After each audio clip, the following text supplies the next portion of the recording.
Yeah. So this is how I started out trying to figure out how to froth milk correctly. Before I had that screeching milk sound. This might work for you, this might not. On your downtime, don't be afraid to come over to the bar and start frothing milk. But what it is just a pitcher of water inside. Same as usual, put it just a little bit below the spout of the jug. Put it inside whichever one you want and start frothing. So hear how it's the same thing as the milk. There's the paper screeching sound. That's what the milk is doing when it stretches to introduce air. And that's all you're really doing. You're just trying to gauge that, you're trying to get that sound. What you don't want to do, however, is you don't want to get that screeching sound, as I'll demonstrate again. So here you can clearly see that the nozzle is touching the base, and you don't want this. What you do want is having the nozzle touch the water just a little bit, and then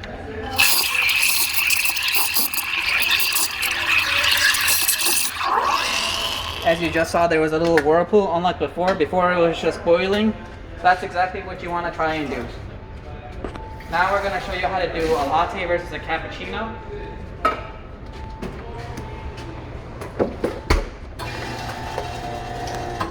So for a cappuccino, you want to do it halfway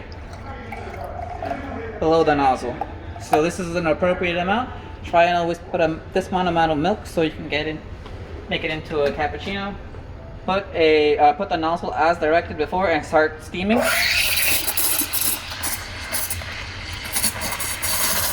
This may take a while. Once you get it to a good place, you can always rest it on the base and then just introduce some air into the jug by lifting the nozzle up here. And as you can see, it definitely expanded the milk. Give it a good tap so you can remove any of the bubbles on the base here. For our cappuccinos, we usually just do one shot of espresso and then pour it over with the milk.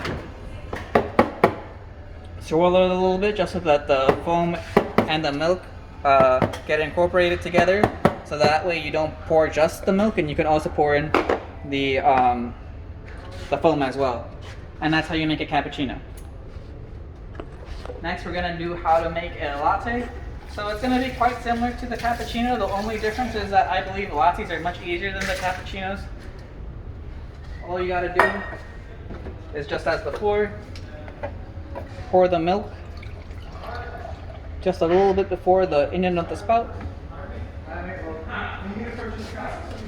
and introduce the air into the milk for like, I guess, 5 seconds. Do that so you can get a nice amount of foam. You get this whirlpool effect, and then just keep it there for 5 seconds and then lift it up a little bit. That way you don't make too much foam. And then keep holding it until it gets a little bit too hot, and then turn it off, and you get this nice white pink kind of gloss to it. Bang it a little bit, and then that's how you make a latte. Just pour it in with your espressos and you should be good. And that's it.